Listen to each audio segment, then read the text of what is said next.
Hi everyone, it's Neve here and welcome to the ScrapFX YouTube channel. Today I'm going to be doing 12 by 12 layout called I Love You in Rawwr means I Love You in Dinosaur. So I'm starting off making my background page, and I'm starting off with a piece from Basic Grey, one of their distressed pages, and this is from the Stella Ruby collection, and I'm going in with a fossilized stencil mask from ScrapFX with both peel paint and I think walnut ink, archival inks, just to give it a sort of a prehistoric fossilized background. I really like this mask and how it sort of turned up. Now I could have left the background as is because it ended up a lot of it getting covered over, but I just like when I'm making scrapbook pages to do stuff in the background because it makes it feel my own.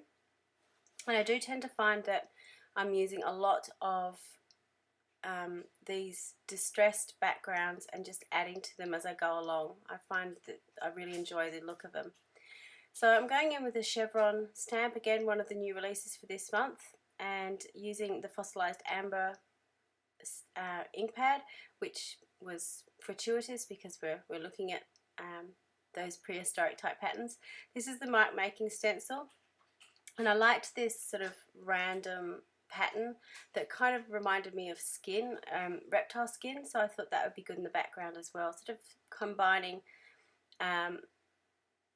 dinosaur type skin and that prehistoric type backgrounds. So I'm just grunging up the background a bit more, using the colours that you can see in the backgrounds, the greens, browns and yellows, and then just adding some more to it. And I'm just trimming off the excess on my page and finishing off. I wasn't 100% sure how I was going to sort of arrange everything, but I had a bit of an idea of what I wanted to back them on. So I've just got 4 photos that I'm going to use for this. It was from a day I took our daughters to a local market, and they had one of those zoo riders, which this one is a dragon, not a dinosaur. However, she spent the entire time riding it, calling it a dinosaur, hence why this page came together. I'm just using some mint green paper just to do my border on it, and then trimming it out. I find using a craft knife an awful lot easier than using a guillotine. I tend to have a fairly good eye at keeping things straight and keeping things even, except when I've got a guillotine. Then I manage to trim everything off and make it completely crooked. So now is just my time of playing around with my photos and seeing how to arrange them on the page. I was really struggling because each of the photos is a different size. It wasn't uniform, so there was always going to be a bit of a gap. I knew I wanted my title to go across the middle, but I wasn't sure how it was all going to go together, to be perfectly honest. So there was lots of playing around with bits and pieces. So one of the things I did do is I took a photo of my layout just so that I had a bit of an idea when it came to rearranging it at the end how I imagined it was going to look. And I tend to do that a lot, particularly when I'm scrapbooking, because I play around with pieces for so long and get them in a way I want them, and then when I go to adhere them, I've always forgotten or I put it in the wrong place. So having something I can go back and have a look at really helps me keep it all together. So now I'm just going in, and I've just used double-sided tape to stick my pictures down. I've also used that pattern paper across the middle just to break it up a little bit and add some of the blues in that you can see in my mum's shirt, and just again to sort of reiterate that pattern that's going on in the background with the circles. So I've just got a bit of extra interest going on. It also sort of frames my title as well, so having that little strip down the middle I thought helped tie it all together. As you can see, already I've changed the placement of some things. I'm not 100% sure I'm happy with it, but that's how it goes. So now I'm going to go in and I'm going to emboss all my pieces. I'm starting off with my Versamark ink pad, which you can see is very, very dirty, but it's still clear and it's still inky and it works quite well. So I've got a range of colours. Again, they're the colours I've used in the background. So I've got browns, blacks, golds, sort of an orangey yellow colour and a lime green.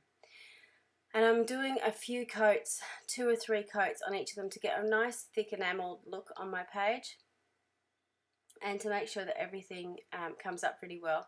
You'll notice when I'm stamping the finer parts of chipboard into my Versamite pad, I use an acrylic block to push it down.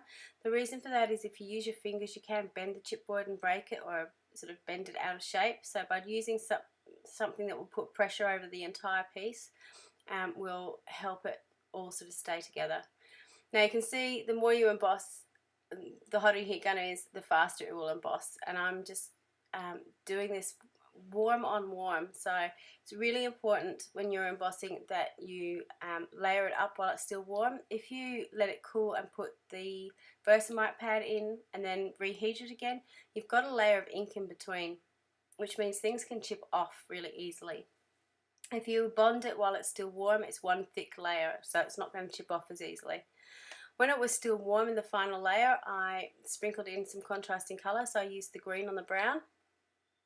Again, just to get that sort of dinosaur-y skin pattern happening in the background. So now I'm going in with my dinosaur, and I've actually chosen to use the side that doesn't have the etching in it, just to change the direction of it. And also because I knew I was embossing my piece, it wasn't going to matter anyway because I wasn't going to see those lines. So I'm going in with a dark green colour to emboss it, and again putting on a few coats. And then I'm going to sprinkle in some other colours. So I've got the orangey colour, the browns, I think I put a little bit of gold in, if I can remember, and working to put all my embossing powders away as I go, and seeing how it comes up. Now unfortunately there's a bit of shine on my page, so you can't actually see all the true colours. I did decide to go in with a paint pen to colour the heart, but I really hated it when I did it, so I went back in with a wet wipe and just wiped it off. It helps when you play with things so you can see what you're doing. While I was sort of deciding what I was doing, I decided I needed to have somewhere to journal. Because the background was so patterned, I didn't really have a place to go and do some journaling, so I made up my own little journaling cards. I'm using old paper to colour them up, and then just putting a little bit of a darker colour around the edge, just using normal distress inks to do this. And going around with my blending tool, just to add that old vintage type feel to my papers. I'm also going in with that mark making stencil from the background in the yellows again, just to again repeat the pattern and to blend everything together. I find when I'm doing lots of mixed media stuff that it's good to sort of repeat the same patterns around as you go, because it makes everything look like it belongs. You can see I'm also using the same stencil on my dinosaur with a paint pen, and now I'm just heat setting it just to make sure that it stays. Just to pop it out a little bit, I'm going in with my white paint pen to add the teeth back in and add an eye, just to make my dinosaur one kind of look like the one on the screen or on the pictures with the yellow and the green, but also just to make it look a little bit more interesting. So I'm just going in with the food ball pen now to add my journaling about the day and what happened, and to explain why we're talking about dinosaurs when it's dragon on the page as well. If you've ever had a chance to go on those zoo riders, they are quite fun, but I wouldn't recommend having 3 of you on there at once. My littlest bear got very jealous seeing big sister go around, so she wanted to have a go too, so I ended up with both of them on there. And while Aoife was really enjoying driving the dinosaur, she couldn't really control it all that well, so I had one hand holding a baby, at the other hand trying to drive the machine and steer it, while Aoife was deciding no, she was one steering it and she wanted to go in a different direction. The final thing I'm adding to the page are just some additional little bits of journaling chipboards from Ali Edwards, from her kits. These have been sent to me in Happy Mail, and they were just little bits and pieces that added a little bit of extra interest, and you know, this is a story, or this is why this is important to the page. So just as a little focal image on each of the photos. I'm using Connect glue to glue this down. It's type of PVA glue. I haven't found it in Australia yet, but if you ever do, it's an amazing glue. It dries clear and it dries really quickly, and it's got a really great hold.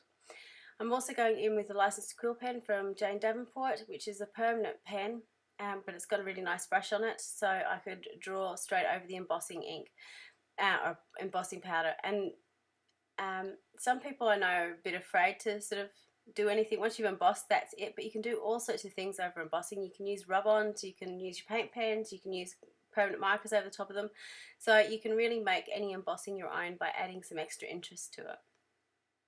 So I'm just layering up some little embellishments and putting them onto my photos. Most of them are self-adhesive and I just need to stick them down. I got a little bit happy. I had lots of them and I was just adding lots on.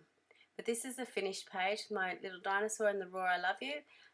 It was a fun page to do. I really enjoyed it and I love this little title, and it's hanging in pride of place in my daughter's room because she loved it too. Thank you so much for watching, and until next time, bye for now.